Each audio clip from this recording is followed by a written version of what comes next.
Kael Soria odiaba los martes. Tenían ese olor a nada, a rutina sin propósito, a silencio incómodo que ni siquiera la música lograba ahogar. Ese martes, sin embargo, no fue como los demás. Habían pasado ya 3 años desde la desaparición de su padre, un archivista excéntrico. 3 años sin respuestas, sin cuerpo, sin pistas. Solo una oficina vacía, cerrada al público desde entonces, y la intuición persistente de Kael de que algo allí seguía esperándolo. Ese día, al salir del colegio, tomó una decisión sin retorno. Se deslizó por la entrada lateral del museo, evadiendo a los guardias, y bajó los escalones hacia el archivo sellado. Nadie había tocado ese lugar desde la investigación oficial. Él lo sabía, lo había vigilado durante semanas. Usando una copia robada de la llave maestra, entró. Polvo. Silencio. Y una sensación absurda de ser observado.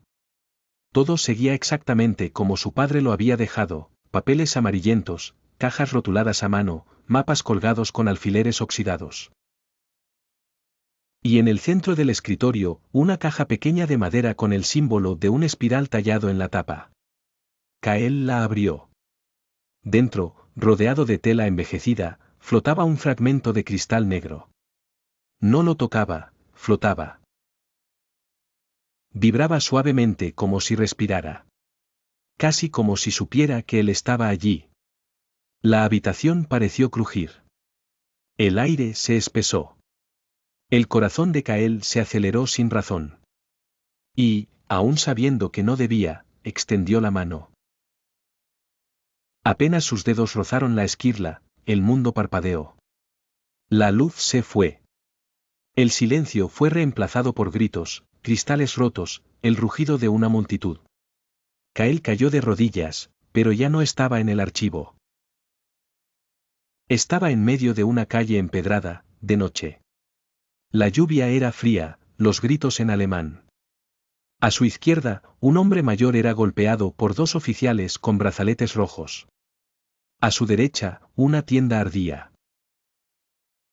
Letras en hebreo cubrían lo que quedaba de sus vitrinas. Kael tembló. La esquirla flotaba a su lado, ahora roja, como si ardiera. Y por primera vez, comprendió, la historia no era un libro cerrado. Estaba viva. Kael no entendía qué estaba viendo, pero su cuerpo lo sentía como si fuera real. La calle estaba iluminada por el fuego de los escaparates incendiados. Las vitrinas destrozadas reflejaban figuras envueltas en odio. Hombres uniformados que gritaban órdenes, mujeres arrastradas por el cabello, niños llorando contra las paredes. El caos era absoluto. Y, aún así, todos pasaban de largo frente a él. Nadie lo veía.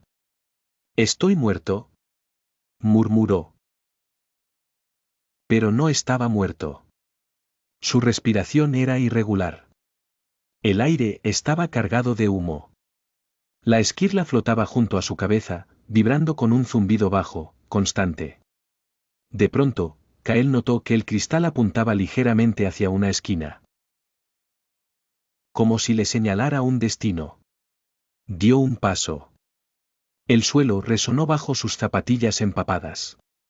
Otro paso, y el zumbido se intensificó. Lo entendió, tenía que seguirla. Doblando la esquina, la escena cambió. Un joven de unos 12 años, con la estrella amarilla cosida al abrigo, estaba escondido bajo una escalera de hierro. A pocos metros, 2 hombres armados revisaban las puertas de los edificios uno por uno. La esquirla latía como un corazón desbocado.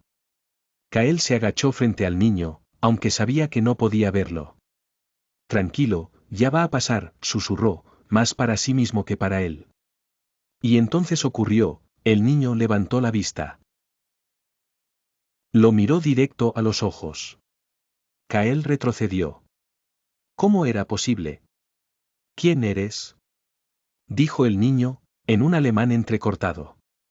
Kael no entendía del todo, pero sintió la intención. El niño podía verlo. El vínculo se había activado. Kael cayó de rodillas, jadeando. Todo estaba oscuro. Su cuerpo temblaba. Podía sentir su corazón golpeando como si quisiera salirse de su pecho. El suelo bajo él era de madera antigua. El aire, denso. Abrió los ojos con esfuerzo, estaba nuevamente en el archivo. El mismo escritorio, las mismas estanterías polvorientas. El mismo silencio. Pero algo había cambiado. A su lado, la esquirla flotaba inmóvil, opaca, como si hubiera agotado su energía.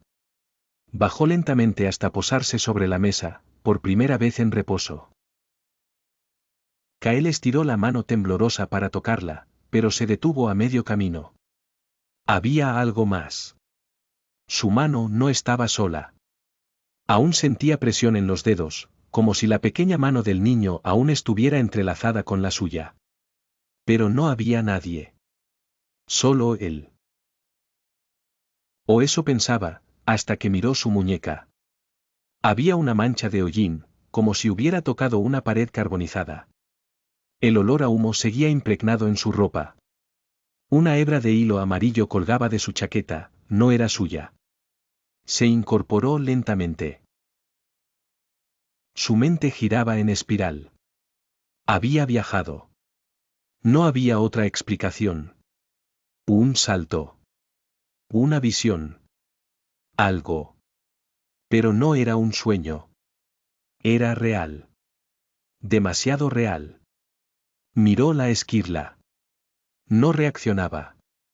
Ya no latía. Era como si durmiera. O peor, como si estuviera evaluándolo. ¿Qué eres? Murmuró Kael, casi con miedo a despertar otra tormenta. Pero no hubo respuesta. Solo el eco de su respiración, acelerada, en medio del archivo olvidado de un museo que nadie visitaba. Caminó unos pasos, tratando de ordenar lo vivido. Cada fragmento en su memoria tenía sabor a verdad. El frío de la lluvia, los ojos del niño, el disparo que nunca escuchó. Y entonces, una idea se abrió paso con la fuerza de una certeza ancestral, esa no había sido una experiencia aislada. Volvió al escritorio. La caja de madera donde había encontrado la esquirla seguía abierta. Dentro, oculto entre los pliegues de la tela, descubrió algo nuevo, una hoja de papel, antigua, escrita a mano. El idioma era extraño, una mezcla de símbolos. Fechas y palabras que no reconocía, hasta que leyó una línea en español, subrayada con tinta negra: la historia es una herida abierta. Solo quien sangra con ella puede cerrarla. Kael tragó saliva. Sintió un escalofrío subirle por la espalda. Entonces comprendió que esto era solo el comienzo. El cristal no era un objeto cualquiera. Era una llave. Una prueba. Un juicio. Y él, sin quererlo, había sido elegido. Kael no pudo dormir esa noche. La esquirla seguía sobre su velador, inerte. La habitación estaba en silencio, pero su mente vibraba igual que el cristal horas antes. Se había duchado 3 veces y aún olía a humo. Su mochila estaba intacta, excepto por un trozo de papel arrugado que no recordaba haber guardado. Lo desplegó con cuidado. Era un mapa. Antiguo, amarillento, pero perfectamente delineado. No tenía nombres de países ni fechas. Solo marcas circulares con símbolos que no comprendía. En una esquina, un nombre escrito con caligrafía intensa: Relictum. Lo leyó en voz baja. La palabra le retumbó en los dientes. Algo en su interior respondió. Como si siempre hubiera estado allí, esperando. Volvió a mirar la esquirla. Nada. Silencio. Pero ya no necesitaba señales. Ya lo sabía, volvería a activarse.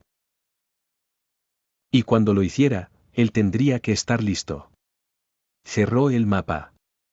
Se vistió de nuevo. Tomó una libreta, su celular, una linterna pequeña, y bajó al subterráneo de su edificio. Un rincón donde nadie bajaba desde hacía años. Allí se sentó. Y comenzó a escribir. Registro 001. El primer salto. Fecha, hoy. Lugar, Berlín, 1938. Evento, Noche de los cristales rotos. Resultado, niño judío visto y rescatado. Anomalía, contacto visual. Efecto residual, percepción táctil prolongada. Preguntas abiertas, ¿quién controla la esquirla? Cerró la libreta. Respiró hondo. Por primera vez en años, no sentía rabia, sino propósito. Mientras escribía, a kilómetros de allí, alguien observaba. En una sala circular, oculta tras los muros de una biblioteca europea, un hombre de cabellos blancos observaba.